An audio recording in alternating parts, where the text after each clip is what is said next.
And bam. Hey, this is Herb Alston, and you're watching the Break It Down show. Hell yeah. Herb is a buddy of mine. We do a little bit of work together. And I thought, look, so one of the things, Herb, that I've realized in my life is one, I'm good at people dying. So when someone dies, I often have lessons for them or, I've been through it. I've seen it. I understand it. And the other thing that I'm becoming as someone who understands without being wealthy myself, I see the mistakes that I've made. I see the mistakes that other people make. And so we often have the wrong thoughts, the wrong practices when it comes to building wealth.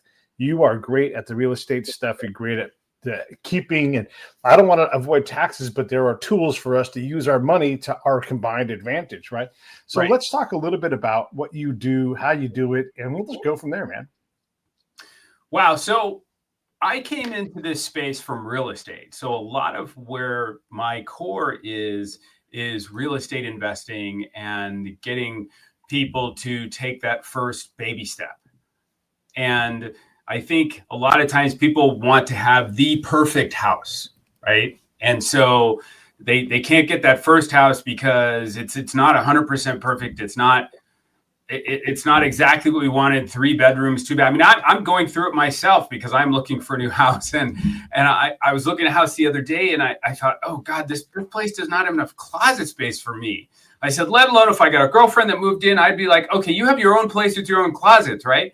And then as I spent some time at the house, I said, wait, I could build a closet in the garage that does all of our winter, summer, et cetera, clothes. And it's really about being creative. People want to walk into a house and I say, hey, look, if you can buy a house down the street that doesn't have a great kitchen, but it's $80,000 less and you got to spend $30,000 on a kitchen, there's upside. And so that's kind of where I started. But I've also worked with apartment building owners, long-term property owners, people who own businesses, and lately, it's people who have built car wash portfolios. And a couple of years ago, I had a client that was selling an apartment building, and they said, "Hey, we don't want to buy another building. What do we do?" And I tend to be one of those people who says, "I don't know." Right?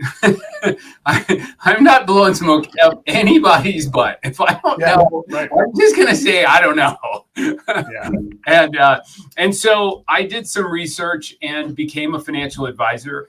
And what I do a lot of times is really work with people, mature people who are in their 60s, 70s, 80s, and they don't want to manage the toilets, tenants, and trash anymore. But they also don't want to change their lifestyle, and they want to keep the cash flow and the trips and spending time with family. So I help them transition out of active property management into income and portfolio cash flow. Yeah. And since we're talking about that, I'm going to direct everybody to your website. Tons of resources there. Disclaimer for sure, Herb is a client of mine. We definitely work together, but I've learned so much about all of the angles on finance and things to do. Almost immediately, a friend of mine's like, I'm going to have to sell my mom's house.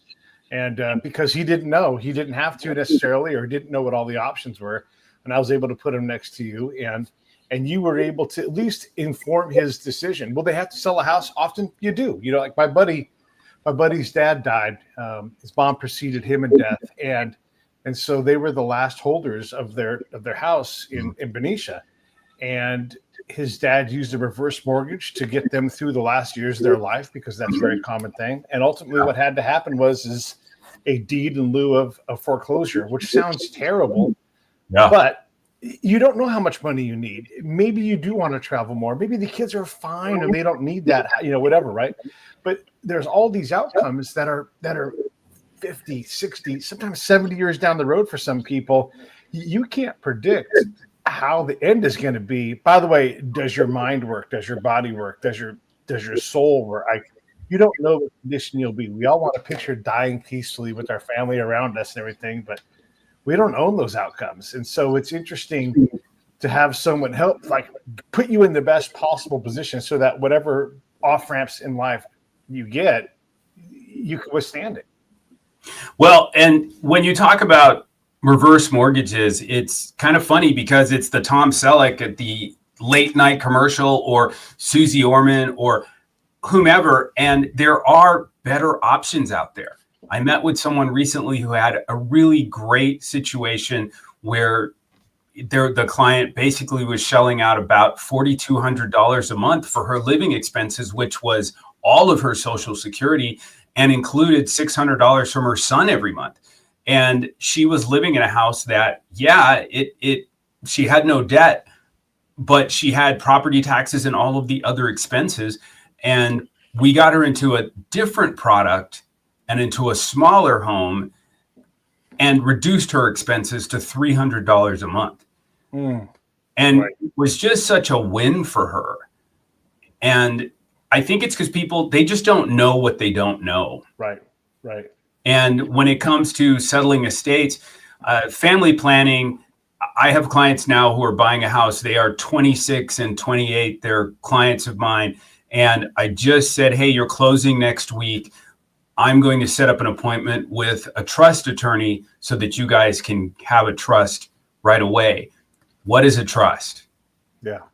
Right. So that's how that conversation happened. And now they're excited about having a trust. So should anything happen to either of them, it's not about death and dying. It's about being prepared.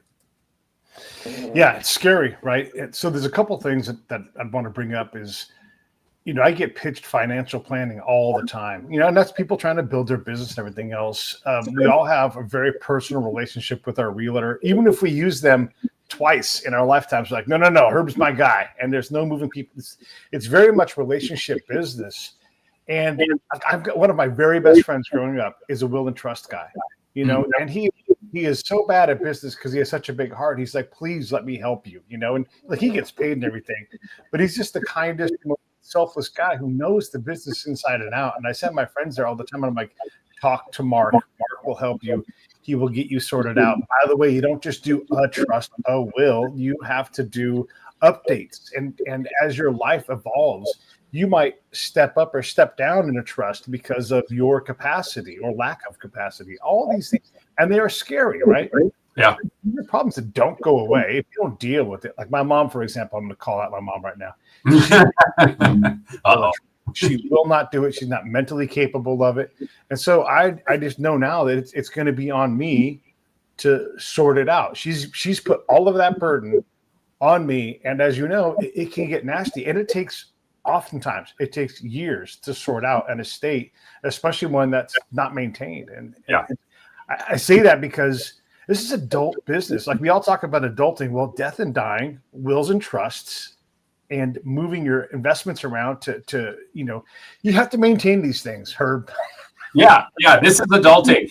I have a client right now where the mother has Alzheimer's and dementia, so she doesn't have capacity, and her daughter is selling the family home that mom lived in for many years, and they can't find the trust. They don't have the attorney who put it together. And it's so important that you get your kids a copy of that trust just so that they have it. Because now in this situation here, it's pretty bad where the house is ready for sale, but they can't sell it because no one can sign. And so they have to now possibly get a new with doctors and so on. And that just takes weeks, right? And it's not as easy as all of that because she has to be reevaluated, et cetera, et cetera. It takes time. Yeah.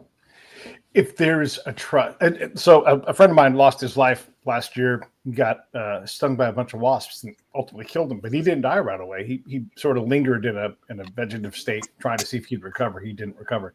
Oh, wow. And while he was down, so his mom has dementia, right? And so you got a mom with dementia, a son who's brain dead in a hospital waiting to see if he's going to expire, and my buddy who is the other son.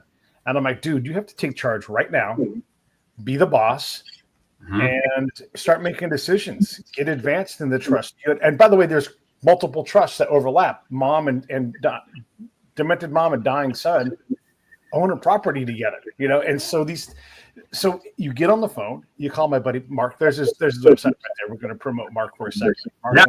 Sure. This is in California, right? But you go and you do these things. Yes, it sucks. Being the chief of staff of two people in your life, that sucks. When my brother passed away, I was the chief of staff. I'm responsible for nothing, but someone has to go out and lead this whole thing. And you know, you do it, and it's exhausting, but you have to do it. There's no way around it. You have to do it. These problems don't go away. Yeah, there's no way around it. And I really sort of grieve for your friend. It's a hard situation, and I understand it from a personal space. My brother passed away, and my mom passed 6 months later, and I had to deal with both of them, and it was not an easy, because it like your friend, his brother has a job, maybe has a partner, a spouse, children, a life, and now has to step in and take over for two more people. Mine happened back to back, 6 months apart. Oh my gosh. Then when my mom passed away, I had just started my master's program 5 days in. Yeah. And the consistency for me, having my master's program and all the time commitments, that just sort of kept me on track throughout the year, but it wasn't easy. And so when someone has to step into that role, I think we have a responsibility to prepare them ahead of time. And it's very difficult. And I come from an immigrant family. My parents came here from Central America, but I see in many communities of color, the death and dying process and all of that, it's not something that people want to talk about. And it's where I really have that opportunity to say to people, look, experience and what I've dealt with and what I've seen people go through, here's why you need to take these steps. Yeah. Yeah. Again, I'm just going to say they're inevitable. You know, this is, we're desperate to hold on to our savings and stack up money in a Roth or a 401k, and to make sure we exercise those employee options for stock. You know, we're pretty good at that, right? Could we do more? Okay, sure, yes, but we don't lose sight of that. But we often lose sight of the back end of the game here. And in the case of my friend who died from WAPS, obviously he dies suddenly, right? Yeah. Nobody in their 40s, 50s, 60s who dies suddenly is like, I hope if I die today, someone takes over. It's going to be so easy. My life is not in disarray. Like, my life is in disarray. Your life is probably in disarray. Like, if you just boom, dropped and someone came in, they'd be like, what the fuck was Herb doing? You know, because you can manage it barely, right? I can barely manage my life. If someone else came in, they wouldn't know where the keys were. They wouldn't know what was in my head, and I'll just be gone, you know? And so I'm willing to trust. By the way, pulse and DNR, all these things, these matter. And you have to learn how these systems work. Yeah. If you're going to be an adult, because someone in your world is going to pass away. So my buddy, whose brother is dead and mom is demented, you know, they've got assets. Yeah. But when they were coming up, I'm going to be just a little bit hard on my friend here for a second, but when they were coming up, the property was their mom's property in a divorce. And that's what kept them alive and afloat, right? And so they sweat equity their ass off to get that house, that property into shape. But now it has equity, right? And he's spending his father-in-law's time trying to get this thing in shape to rent out for whatever the market is. He doesn't know the market, and he's now spent months and months trying to get these places rehabbed. Right. Instead of doing and I'll just say a HELOC or whatever, right? But instead of leveraging the asset that he has to get enough money to come in to pay for his mom's care, you know, I don't know why we don't like property managers in the big world, but we struggle with those folks. And Herb doesn't even need to be a property manager. He's also got another property that he rents for below market value because the person is putting money into the house because he's a general contractor. And I would say this isn't the time for that. The time is to get market rate on all of these properties so that you can take care of your mom and maybe reinvest money. Who knows, right? But what are your thoughts in general? If you have assets, what is the best thing to do? Should you be painting walls, or should you be hiring someone to do that? Should you have a property manager? Should you sell? I know that's a different question for every person, but what are your thoughts? Yeah, so I want to back up here really quick and sort of maybe tell you a positive story, because I have a client who's 83 and he owns 6 different properties that are in LLC and for his daughter and grandson. And we're talking as he's now transitioning property after property after property because they don't understand real estate. So he's taking the time now. Hey, I'm going to sell these. I'm going to create a portfolio style income to leave to my daughter and my grandson. And he said to me, he says, well, I'm 83. I'm not going to be here that long. And I had to tell him, I said, look, I want you to look at your bottom of your foot. There's no expiration stamp on it. So you can live to 100. Who knows? Right? And he sort of said, okay, yeah, I get it. But he's preparing. And those are those steps. As far as getting a house together, so a lot of time when I was selling real estate all the time, I would tell people, I don't do loans. You want a loan person? This is my lane. I'm a financial advisor. I work with people on planning and strategy. This is what I do. I don't do that. But I have 4 people who I can refer to you who do. And if you don't like those 4, I'll get you another 2. Right? I think it's staying in the lane. I think you also have to say, I'm going to speak to a realtor. I'm going to talk to a property manager and not just speak to 1, but 2 or 3, because you have to vibe that person and feel really comfortable, especially when it's a family home, because that home probably was part of the glue that held that family stay together. Yeah. And there's a emotional attachment and they want it taken care of. So do you go in and paint? If your intention is, hey, we're going to keep this house, the first 2 things I would do is get a pest inspection and a home inspection. Because the things you want to know is, do I have termites in the back room, right? Do I have boring beetles eating out my front stairs, right? Yeah. And have a home inspection. Where is the electricity? Do I have knob and tube electrical wiring in my house? Because the insurance company is going to say, hey, your house was built in 1912. We'd like to make sure you don't have knob and tube. Can you send us a picture of your updated electric panel? And I had a client recently, they bought a home.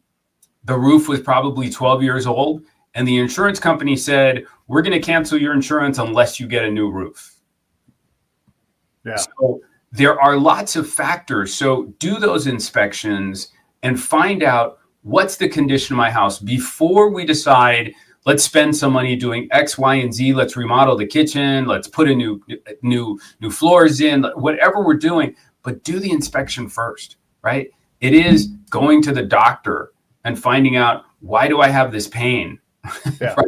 You go to the doctor and say, I have this, I'm not feeling well, right? Your house isn't feeling well. Go find out why. Yeah. And if you do that, then you have a base and a place to start from. Because if you find out there's a $40,000 pest and termite and foundation problem, it needs a new roof, which is going to be another $25,000, ... whatever that is, do you have the funds to make that happen? Or is it better to sell this house, take the proceeds, split it between family members, or if it's one family member and you want to start the rental income process, take those funds and buy investment real estate? In general, is there a rule of thumb for, like, I don't want to be, if my mom passed away and it's me and my brother's family, I don't want to be a property manager. I don't think those guys want to be property manager either. Are you just forced to become a property manager? Is it better to, and again, who knows, each family's different, but is it better to sell and have this portfolio you talked about that brings in money? Can you draw money out of that thing each month to take care of a loved one? How does all that work? I think it depends on the strategy beforehand. It is talking to the family member who may be ill or may be elderly and say, hey, if you have 2 properties, or if the only property is the primary residence, make sure the trust is there and it outlines the terms. And oftentimes we're talking about estate taxes, we're talking about appraisal when the property sells. I mean, all of those steps that happen. Right. And one of the things, recently I have a client, their mom passed away in December and they wanted to get an appraisal in January. And I said to them, you don't have to get an appraisal. In the state of California, maybe nationwide, but in the state of California, if you sell that home within 6 months of the passing, that's the value. So do I need to get an appraisal a month later? No. You could call a realtor and say, hey, give me a broker price opinion on what we think the value of this home is in today's market. That's called a BPO. A lot of people see the term BPO. What is that? That's a broker price opinion. And the broker will go out, agent will go out and look at what's sold in a neighborhood. Are these, it's a 2-bedroom house, a 3-bedroom house? What's the kitchen look like? How's it compare to the others on the market? And if you sell it within 6 months, then you really didn't need to pay the $1,000 for the appraisal, right? Or $750, whatever that cost is, because there's also so many other costs when someone passes away, and they're just hidden costs that you don't know. So throwing another $1,000 in there is a lot of money. I don't care how much money you make and what your thoughts are, but it's still a lot of money. And so and then you decide how to prepare that house for sale. Right. Talk to a realtor, talk to a few, get a really good feel for it. And if it's best to sell it, then the money splits according to the terms of the trust. And the children at that point in time can decide, hey, what do I want to do with my own investing portion of this asset that I've acquired? I think a lot of times people get really attached to it. And I have to say, remember, you just tripped on the curb and found $100 bill, right? Yeah. This is someone else's house. You're getting a gift. Right. So try not to get too attached to it. Look at the market. And if you're getting fair market value for it, move on. Don't let it sit there, right? Don't have an expectation in your head. I want the top dollar. What you're doing is you're accepting the gift that a relative has shared with you. Anymore, and this is going to go into why we work together, but anymore, you can do a lot of this stuff self-studied. You know, like I'm a big guy on trust. It's a lot of what I did in combat was build trust with warlords and colonels, and that allowed me to broker peace. But in your guys' world, it's easy to not trust a real estate person. Again, like these are personal relationships, and you know, you spent decades building up this knowledge of, not you, but just in any real estate agent, knowledge of houses. Like you'll have intimate knowledge of like the home. Oh, that home in Oakland Hills. Yeah, there's actually a slide in that house. And the guy Ray, 3 owners ago, you guys are amazing at what you retain in your heads, but we refuse to talk to you guys and listen to your advice. I mean, I don't know why that is, but why are we so hard? And financial planners forget it. Like you're just like, no way am I talking to one of those guys. They always want to steal my money. And yes, they have to make money. That's what they do for a living. But I don't know a person who's establishing financial planning who isn't just a wonderful person and who doesn't always go on vacations paid for by their company because they do so well and they do so well for the money. By the way, you can change your mind. You can pull your money out of that account and put it in another one. Right. It's all optional. It's like a real estate listing agreement. Yes, you've signed a listing agreement for 3 months or 6 months to sell your home. However, if that agent is not performing and not doing their job, you have a right, in my opinion, you have a right to say to this person, I don't think this is working. And it's better to terminate that agreement rather than sit around begrudgingly every day wondering, what is Tom doing? Why hasn't Jane called me about the update? You know, did Becky get people in on Sunday? It's really about relationship. And yeah, coming from real estate, I always say it's that cobweb of just so much information in my head to know neighborhoods, but it is really trust. And how does it feel in your soul? Do I trust this person? Do I feel like I'm going to get the best job done for that sale? And the same in financial planning. It's trust. Yeah. And how do I feel in there? Have they also given me all the information I need? Right? How is the disclosure? Right? What are the details? And I tend to be a person who tries to explain things very simply, very simple. And I always think if I'm talking to a 9-year-old child, will they understand what I'm saying? Right. Yeah. Well, so we work on your show together. So I'm going to put a couple links up here for everybody. The first off, this link below me right here, that's Herb's just main website. You can go there and find out all kinds of information. This is not a commercial, just like I would do for anybody else. Right. This is, guys, a valuable resource, and Herb is a sweetheart. You will love Herb, as you can see. Obviously, a very kind guy. And then the other thing, and this is where I'm going to ask you to lean on this with me all. Go to that website or go to that YouTube channel and just hit subscribe. We just launched this week. We got a bunch of shows coming. And so do all of that stuff because it's good for you guys to have a resource, even if it's not applicable in your state or you're not sure. All of those answers can be had, and Herb knows everybody. He knows so many people. So use it as a resource. Okay, so I wanted to ask you, Herb, when we look at like the people we've had on your show, even just in the 1031 exchange world, which who cares what that means right now? Right. There's so much information and so much specialization that you can talk to 5 different people and they're like, oh, I don't know the answer to that, because there's so many details in the law. The law moves a little bit. And I've heard these absolutely qualified guests say amazing things, but also be willing to say, I don't know that. Yeah. It's amazing to me that you can be in this business for a quarter of a century and still be like, you know what? I don't know. I don't know what the answer is. Let me go find out. I heard that over and over again with the guests that you've had. Yeah. I think recently, especially our guest on Prop 19, which was the recent change in the law in California, where people over 55 can move their residence and maintain their tax bases. So many people don't know that. And they're in a home and it may be too much for them. But if they got into a smaller single level home, I remember when my mom moved into one level, she was living in, you went up 14 stairs upstairs and then the whole house was there. And then if she wanted to do laundry, she had to go down the back stairs into the garage and back up. And I kept telling her, look, if something happens to you going down the stairs, because I know you're carrying that basket of clothes with you. Yeah. That is the concern we all have for our parents, right? Sure. Is if something happens and we're not there. So Prop 19, the guest that we had, she was such a charm, right? She was so great because she just explained it in a very simple way. And I try to have people on my show who know how to like break it down to a simple way. And I came up with the financial sandbox because there are so many different aspects of financial services that I also didn't want to get trapped into talking about mutual funds or bonds or stocks. We talk about 1031 exchange. We talk about other ways to invest, alternative investments. I like to have people on who this young lady who talked about, Katie, who talked about Prop 19.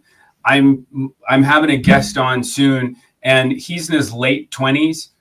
He started in the car wash industry as a teenager, and he's out on the East Coast, and he basically started working at a car wash because, and then started pulling some of his friends in because it was a way to stay out of trouble. Now he's a multiple car wash owner and inviting kids and young people in the community to work at his different washes. And when I say different washes, multiple washes, and yes, he's under 30. There's an old soul in there that really pulled him towards a vision. And I can't wait to have him on to talk to him. I think the episode that is up right now, Nick Johnson, I'm going to put the link for that right there. Wasn't he the one that said that his financial institutions, these guys own things, right? And it's kind of like we'll just say REIT for lack of a better term. And they were a landlord of the year for Tractor Supply Company. If you've ever seen a Tractor Supply, these things are amazing and they're all over the place. And so to be landlord of the year for a national brand, and you're like, but you're a financial services company. Like, yes, we are. But also landlord of the year. That's great. So when you dive into these worlds, to me, it's fascinating. And I think if nothing else, just understanding what's out there and then hearing these companies that are desperate to make you money. I mean, that really like you're shopping for advocates. Like your money is a free agent and you're like, wow, I could be doing that. I could be doing that. What I don't want to do is roll paint on the wall. Right. And try to find renters when I'm not a real estate agent, and then find out that $1,000 below market at my place. And it's like, oh my God, I'll never make that money back. So that's the conversation I have with people all the time is, okay, you're earning X amount of dollars and they think I'm getting a 10 or 12 or 14% return on it. Well, it might be a 14% return on the property price that you bought it at 20 years ago, but at current market value and the asset, and now you have a vacancy and you have to replace the kitchen and rip out the bathroom and you have to paint, and there's so many other options in there. And if you had a property that was built before 1978 and has popcorn ceiling, now you have to hire a remediation company to take that popcorn ceiling out, and you have to notify your neighbors. There's so many factors in this that a lot of times you have to say, look, is this what you want to do? Or do you want to spend time with your grandkids? And I loved having Nick on because his firm, they were a bunch of CPAs, right, that got into financial services and really working with their clients. And it broadened their business and sort of gave them, it's like another link in the chain and another tool in their toolbox that they had to offer their clients. And I love the company. I've worked with them for over 10 years. And I think that when you're working with people, what you're really trying to do is say, how can I make your life better, simpler? Right. Especially because I think my average age client is, I think it's 76. It doesn't mean that I don't have people in their 40s. I have a couple, 2 years ago, they had 2 kids, 9 and 13. They owned 2 apartment buildings. And the schedule for the 9 and 13-year-old and their jobs, they called me and said, we can't do everything. And so they sold the 2 apartment buildings. We moved the money into portfolio income for them, because when you have a 13-year-old that's soon going to be 15 and 17 and off to college, and then you've got the 9-year-old that's heading right behind him or her, where are your priorities? Yeah. I love being in this role because I can help people sort of look at those and talk to them about, what do you really want? Yeah, that's again, this is like where you have a unique advantage by being a real estate agent and an MBA and also a financial advisor. You can look at a property and say, hey, forget the stupid countertops, just put this money here, put that money there, and you'll get $5,200 a month out of this thing. Yeah. Or you can go over here and I'll beat that in the market, because these folks, I put the link for the James Calles episode right here. And that's a bunch of teachers that are like, hey, we can make money doing this other stuff. I think that's how their origin of their company was. And Chicago. So let me interrupt you really quick right there. Yeah. James Calles is my favorite qualified intermediary in the 1031 exchange space. You're talking about Anthony Calderon, our other interview. There's so many of them. with Inland Corporation, Inland Private Capital out of Illinois, that was started by a handful of school teachers. And it's such a great story, and how they and it goes to the fact that they actually want to help people.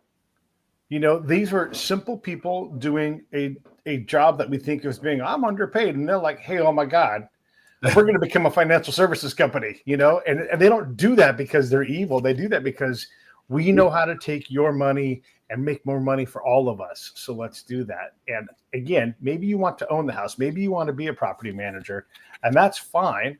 But maybe you don't want to be those things. That's why you talk to someone like Herb, because he knows, he's like, that's not Calles, that's Calderon. I can't keep track of all these Italian and Spanish names, Herb. You know so many people. Well, and those guys started just with one property and the next property and the next property to, if I remember correctly, they were the largest landlord for Walmart at one point in time. Yeah. So it's amazing how I was just at the International Car Wash Association convention last week, and I met this family, and I got to tell you, the father, I think he's probably late 60s. His son is just getting married, has gotten married, and they're having their first kid. But he was a race car driver, and I'm going to butcher this story, but Mothers is a European company that makes soap for car washes. And they now, because of the relationship with the son, now have a great company here in the States, partnering with this European company. I was, and the funny thing was, talking to the dad, he would pull out his phone and he might have had an 18-month-old, but he was showing me pictures of his son in different race cars and now where he's at. And it was just opportunity. His son said, hey, talking to this one company that they worked with, now they have this great opportunity and a business here.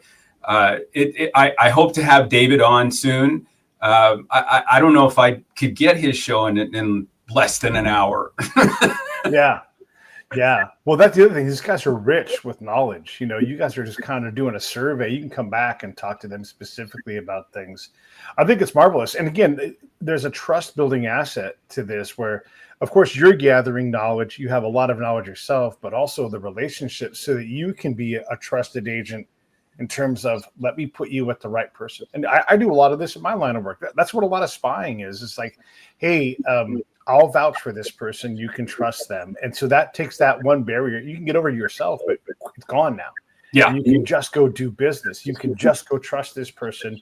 Like it's like a matchmaker, and you're great at that part of it. And just, look, I'll say to everybody, Herb is just a wonderful dude. He's a great time to spend time with, and very kind and honest, and you'll love that about him. So everybody should go over. I'm going to plug this again because I think it's worth your guys' time. If you're trying to figure out what to do next, even if you're young, I know Herb has said, I got 60-year-olds everywhere. If you're young, like my nieces, pay attention, nieces. Go and talk to someone like Herb and go, I'm young. I want to do things. I don't know what to do. I don't think I have any money. And Herb will be able to at least get you going in the right direction. Even if he's not the answer, he's going to get you going in the right direction. I just met a guy this weekend. He's 30. They have 2 kids, 3 and 5. And basically we wound up starting to talk about a type of insurance policy that would create long-term cash flow when their kids are in their 20s and 30s to be able to have access to capital and building wealth, and at a very small amount of money every year to build wealth for their kids. And he was thrilled. And I said, look, it's all step by step, but it's baby steps. I had someone who came to me and said, we only have $25,000 and we'd like to invest it. I said, great, that's 25 grand. Let's make it work. Yeah. Do I have clients at 5 million or 50 million or $100 million in assets? Yeah. But if that's your $25,000 or $20,000, let's take the first step and let's start building that for you and your family. The paperwork is the same, but the joy that comes from working with every family individually is great. And my company as 1031exchangesite.com is a part of a larger firm called Thornwood Financial. And Thornwood Financial, we have offices in Illinois, Ohio, Orlando, and here in San Francisco Bay Area. And we work with clients. I'm licensed in 32 states because I've worked with clients all over the country. And my team takes the time to really find out and work with people at all levels. And that's where I think a lot of times people call me and say, I can't get into my Schwab account. That's me. I'm the worst person to call. You do that. Call Liz. She will walk you through getting you back into your account. Right? It was only that easy. I need to do that though. Legitimately, I bought Amazon stock in the mid 90s, and I have no idea how to get. I don't even know the numbers because I've moved around so much. That account is sitting there, and it's got some amount of money in it. But man, I can't find it. Neither can Charles Schwab. It's terrible. So it breaks my heart. We'll get you. We'll start the process. I'll get Laura and Liz on it for you. And this is me taking my own medicine, my own advice, because I should do this because it's money that's sitting there. I just have to do the work to find it. And it's just not that hard. If it took me 100 hours to find that money, I've never made more money in 100 hours in my life, but we have these barriers. What is that barrier, Herb? Why is it hard? I think it's there's so much stuff going on. And then the question is, oh my gosh, it's now worth X. What could I have done with that over the last 10 years, right? Yeah. I could have solved this problem. I mean, there's all kinds of stuff going in. It's that conversation that goes in our head. And I don't know. I can't control what happened yesterday. I can only control the 3 square meters that I'm standing in. That's it. And so with you, I would say, hey, I'm gonna connect you with Liz and Laura. They're gonna find out where your account is, and they're gonna do it in an hour. So, so let's not. I mean, everybody wants to do it themselves. I mean, I think it is a lot of times we look at things and say, "Gosh, can I get this done myself?" I'm not a plumber. Right.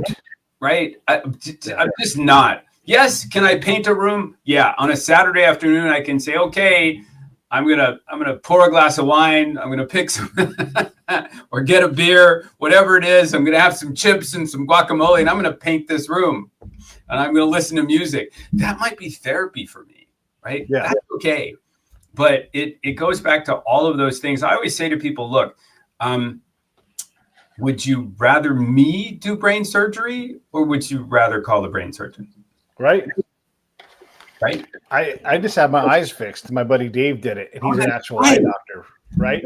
Yeah, how you can do it? I can do that. I got a video and everything. Let me see them tools. Get in there. Yeah. How has it improved your vision? Well, it's a miracle. It's a miracle. Like it legitimately, it's like God's like, I don't want to do eyes anymore and have Jesus touch hands on people. I'm just going to shop this out to these contractors. And so they have miracle license. It is a miracle. I mean, it's instant. I can see better. I mean, your eye is dilated for a little while, so it's kind of weird. Right. But you get over that real fast. So the eye dilation takes longer than the surgery recovery. That's how. So let me ask you a question. Please. How long did you sort of put up with this? Right. You're a big old macho military man, right? Yeah. How long did you had to fight to get in to do this when you realized I have a problem? Or did you see the problem and say, I got to fix it? Yeah, it sort of took care of itself because I was walking through Costco and I had my glasses on and I'm like, my right eye can see so well. Something has changed. And I don't know if I got knocked on the head or whatever, but it was like one day my eye saw one way and the next day the next. And so I went into the doctor and they're like, oh, yeah, for sure. Your eye got better. And they're like, that happens. It's weird. Let's make sure you don't have a tumor. So we did a longer eye examination. And while we were going through that process of appointment, examination, result, I'm like, I can't see shit out of my eye. I just switch flip the other way. And they're like, yeah, let's. And they were like, where is that tumor? You must have. I'm like, stop looking for a tumor. I didn't have a tumor, right? But they kept doing test after test. Right. And to find, they're like, let's see if you have cataracts. And I'm like, oh, that'd be weird. And I did. They're like, you have cataracts in both your eyes. Right. And I was like, oh, man, I never occurred to me. And so my eye did get better, but then it also got cloudy at the same, just coincidentally. And so I got into the decision matrix right away. And the thing is, and this is credit goes to my very special someone, she's good at getting me to not be a big, strong military dude and go and take care of myself. She's like, go get the heart scan. And you're like, why would I get a heart scan? I'm tougher than that. And then I'm like, yes, I'm a character in a cartoon. Now let me go take care of what I'm supposed to do. So I'm not saying I'm perfect about it, but because of her guidance, I'm a lot better at it. And also she's like, don't just fix your eyes, because the VA is like, let's get you to 5 because that's what we owe you. But if you want to go to 10, that's on you and your money. And so I'm like, yeah, I should get my eyes fixed. And I did. And now I'm so glad that right now, I don't need glasses. And that's great. Yeah. I can read the letters on my camera's lens, and that's like, I can't even touch my camera. Right. That's that. It's amazing. But that's an example. You're an example to those people who are out there who know that there's something wrong. Yeah. Like, dude, my older brother's off getting a colonoscopy, right? You got to take care of yourself. Yeah. And it's great that and anybody watching this will look at this and say, okay, I have an eye problem. They should take that step, right? Don't in denial. Yeah. And not just eyes, right? Like financial, physical, spiritual. Take care of these things. They take a little bit more maintenance when you get older. Yeah. And if you do some early maintenance when you're younger, hopefully they last longer. You don't know, but yeah, you have to act like you're living in the future. Hey, how are you enjoying? I mean, we're just getting going on the podcast, but we've actually been working on it for quite a while. So how have you enjoyed this process so far? It's difficult. I've always had a problem in letting things go and let someone else manage it. And so Teresa is awesome, right? And so I'm learning more. Even when I joined Thornwood Financial, Liz and Laura were calling me going, Herb, we'll take care of this, right? I'm so used to doing it myself, but I've gotten to a point. It's taken almost a year. Well, August, yeah, I guess almost a year, 9 months. And now I'm just, Liz called them.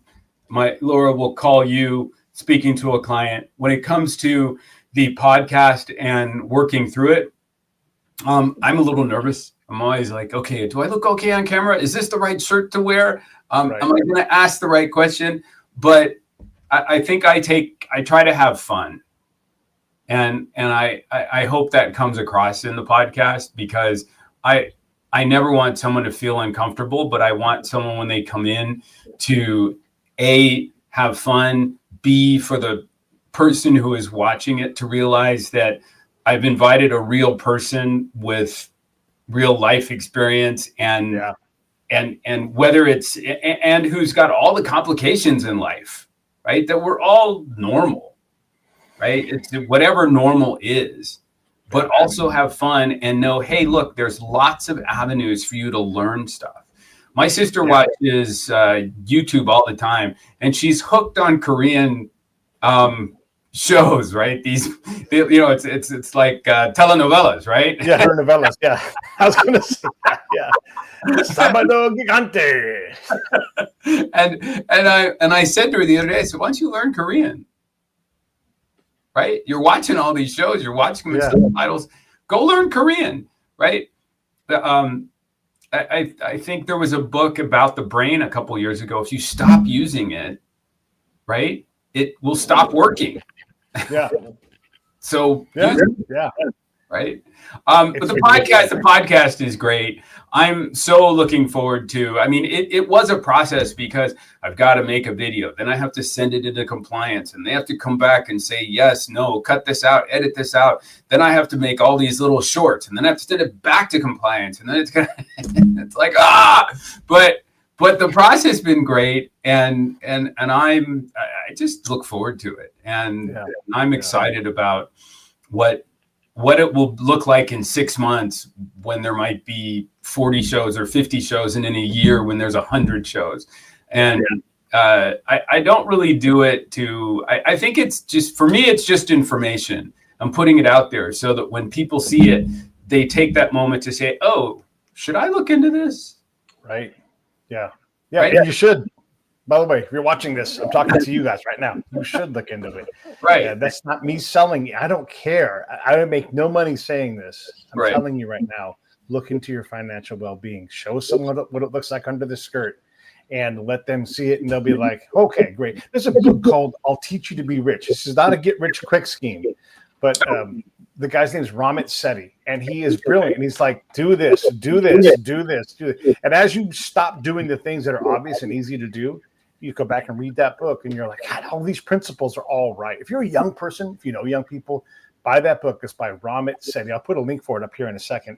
And it's brilliant. And this isn't in any way taken away from what Herb is doing, because this world's big enough for everybody to be able to help someone. But Ramit will give you the bones. Even if you're 25, you're 35, 45, 55, he can still help you get your house in order. And it's just, we're desperate to go to the gym and eat right and have a gratitude journal. So I'm going to add one more thing on top of that. But financial well-being, man, it takes a lot of the load off, when you're trying to do things. I'm excited for when you get your show to the point where you're past these initial, I call them discomforts, right? Yeah. You just don't know, or miscomforts. You just don't know that level of comfort.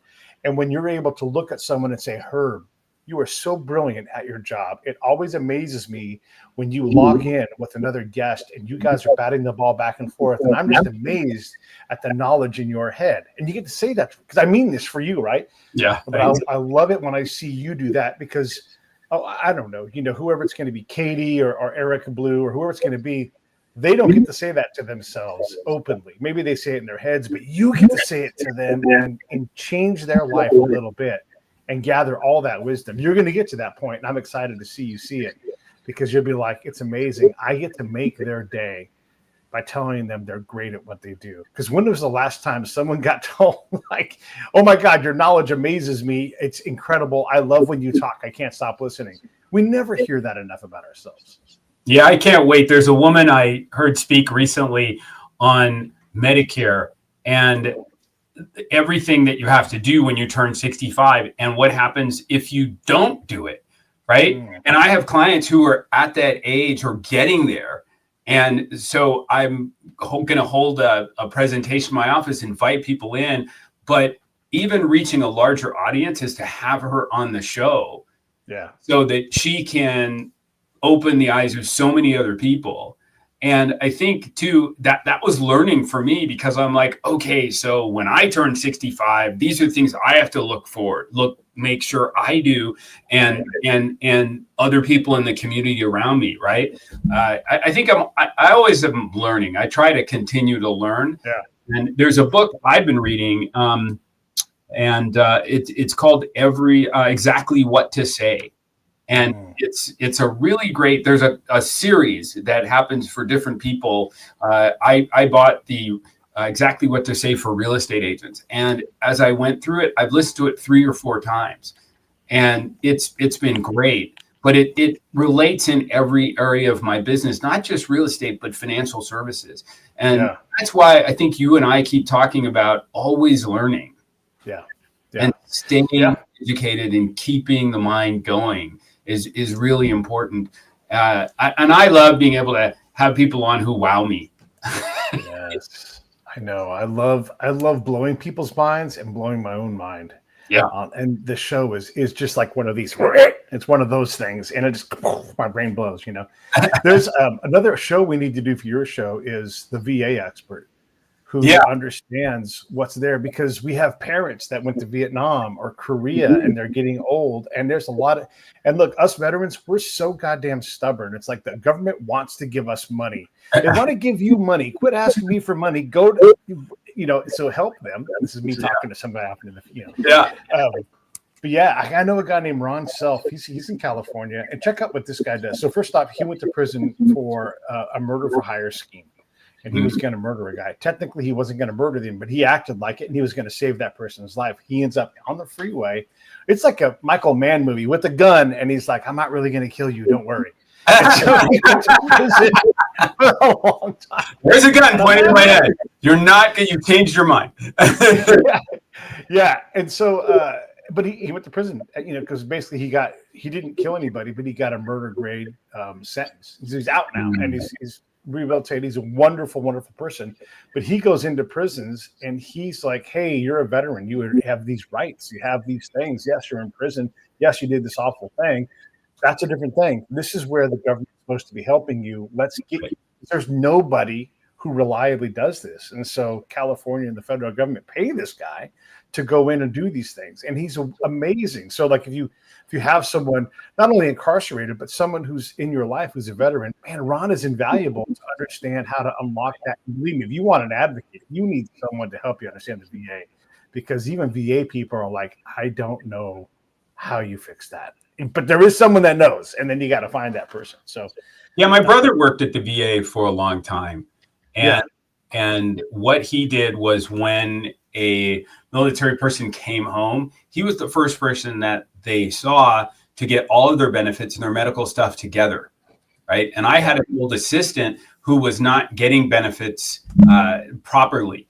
And so I called my brother and I emailed him the information, gave him name, social, and about 2 weeks later, my assistant said, hey, my meds came in the mail. And I said, oh, great, right? My brother took care of it. And it was, we did it in the background, but there's so much stuff. And I think it sort of gets me back. When you say that, I look at everything from VA loans and FHA loans, right? I had a woman who came into a property I had listed a couple of years ago, and she said to me, will you take an FHA loan? I said, hey, we're going to take any loan from anybody. You have a willing, able buyer who wants to do this. It's amazing when people look at VA if you have VA benefits and you have adult children, you'd like to live near them, the current loan amount for a VA multifamily in California is over $1 million. Wow. And if you really wanted to sort of create a situation where you're maturing, which is the way I like to say it, and want to be near your kids and your family, and you have that opportunity, I can't tell you how many VA loans I have and people I've talked to about do a VA loan. This is why you serve the country. Right. It was one of the gifts that you got at the end. So use it. And it's just an opportunity. And I think people don't like, oh, I don't think that's going to work. And then there's the other side of it, which are realtors and this market that we live in that says, I don't want to get anything that's going to not be easy. Right. Yeah. A client that's not going to be easy.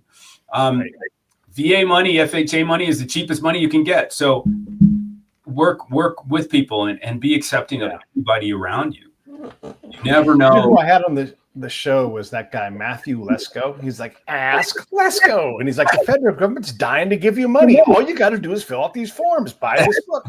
That guy is still doing that thing. And he knows more about getting money from the government than anybody else, not just VA. And if you guys don't know who Matthew Lesko is, let me just tell you, if you ever want to find a way to have somebody else give you money, ask him. He's got a million ways to do it. He'd be a great guest. Wow. You know, how do you, whatever it is that you want to do, you know, he knows how to get me. He's like, there's a database. All you got to do. And you're just like, oh, I just have to do some work and they'll give me $20,000. Okay. You know, that's so crazy. I'm going to look him up when we finish this show because I want to know. Oh. I want to know who he is. So he's brilliant. Well, and this goes right up your thing.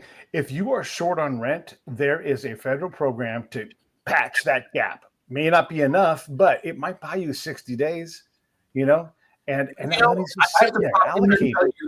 A lot of people don't know that the Obama administration, when it came in, Section 8 housing, they created a plan where someone who is getting a Section 8 voucher can use that voucher to pay a mortgage. So imagine if you had a VA buyer who might have a health situation. Right. And they really want to get out of renting. The VA loan and their Section 8 voucher combined. Imagine how that will change someone's life. One of the other things that I found out and learned about Prop 19 in California is it's also about if someone has a physical disability, that if you're in a home and you've had an accident, you had a car accident, you've developed a health problem, how do you get out of that house and you're only 45? Right. Prop 19 helps that to happen. I didn't know that until I talked to Kathy in depth. And my best friend I grew up with, he lives with Parkinson's. I mean, he doesn't live in the US, but think about how many people in our lives that have multiple sclerosis or Parkinson's or an illness or a disability like that are in a home where they're climbing the stairs. Oh, yeah. How that would help their life. Yeah, no, absolutely. Absolutely. Hey, I don't want to take too much of your time because you are always busy. Do you want to ask me anything before we wrap up? I love that you do what you do, because when you're the most gentle and kind person to someone like me who is struggling to have the confidence that I can do this show. And so it's always great when I talk to you, because you're so patient and you're always understanding, and you also answer the phone at like 10:15 at night. whatever it takes, man. Yeah. Well, and I appreciate you saying that, because I have total confidence in you. I'm just waiting for you to have that confidence, right? And that's the producer's job, is to put it out there in front and just say, look, we have all the options. So let's try this one, but we can change our mind. And then when you change your mind, we do it, you know? So yeah, man, I appreciate your sources too. Corey, who did the music for my show. So who's your source that really sort of helps to refill your Voss, right? And like just kind of give you energy? Where do you get that? A variety of places. You know, I'm a very social person like you. I'm always out having dinner with somebody or whatever. And that sort of just fills my pot in general. Is just, I learned to keep my balloon loose, so it's not like on the edge of popping. And I'm not always successful at that, right? But I've learned to kind of manage that, and life gets pretty crazy. And I'd like to say this: half of my life is on fire. Like, what the fuck am I doing? It's so sweet, and then next week they switch. Oh my god! So, and when you work for yourself, you have to build tools to deal with these things. Because I wouldn't trade my freedom and independence for a small amount of money. I don't. And so if someone wants to hire me to be an employee somewhere, I don't know what that scenario is, because I have a very uncomfortable but pleasurable life, and there's a balance there that I've struck, and I don't know that I could work for somebody else. Look, I'm not talking clients. I'm talking like an organization where I am like worker number 15. Nope. That's a good existence for a lot of people, but it no longer fits for me. Right. So I do have one last question for you, because I know we need to. So I'm a big admirer of people who have spent time in the military, and I have a lot of friends who are Army. My high school best friend was our military infantry training, and recently I read David Goggins' book "Can't Hurt Me," and it was the first time I really realized, wow, that was a experience in life that I missed, right? And there's a couple of books I've read recently about that. Is there something, as someone who's come from the military, there's something that was an experience that was part of that military experience that really helped to make who you are? There's a bunch of things, because I did really extreme things, and because my job is particularly dangerous, it's changed how I see things and what I worry about. Like when COVID happened, I'm like, it's a manageable risk. I was, one of the biggest things was I was in a head-on collision with an Army tank. Wow. In a little van, like no chance of surviving. And we survived. And so that is at the top of like what's dangerous and scary to me. And I got out and I'm like, I don't know how, but here I am still, And so that changes how what I worry about. I still worry about things. I still get myself all fired up, but my default is to go, I'm not getting shot at right now. I'm plotting my demise. Because in my world, Herb, if I'm doing my job right, the way I do it in the places that I would do it, I need the enemy to say these words: "We want to find and kill Pete." And I love it when the intel guy runs up to me, Pete, they know who you are, and they say they want to kill Pete. I'm like, yes. Because I'm in the game. I got a number on my back, right? And so when I translate what that is to the real world, I'm just trying to figure out how to exist in a world that's way less physically dangerous. Sure, you can get killed, figuratively by a lot of things and get told no by people, but that's not nearly as scary as someone drawing a bead on you or actively plotting trying to kill you, Right. And that, I think, is like the biggest thing, is just understanding perspective of what. Right. Look, you come from another country. It's easy to see what suffering looks like and compare it to yours and be like, whoa, what am I complaining about? I don't have Parkinson's. I don't live in a junkyard. I don't all these things. I actually got a lot going for me. And if I acted like it, maybe I'd enjoy it a little bit more. Yeah, I hear you. It's I did my master's degree. I studied in Uganda and Rwanda, and just to see the generosity and love of people is amazing. And it sounds to me like that military experience has really helped you to get perspective throughout life and prioritize things. And that's, I admire that a lot. So, well, thank you. I want to put this link up one last time. 1031 Exchange site. That is where you go to learn more about Herb. You also have options to go to his channel on YouTube. Herb's Financial Sandbox, nice and easy. I'd love it if you guys threw a listen down. Even if you don't subscribe, just go check it out and look at your financial well-being and ask questions, because Herb can get anybody on the show.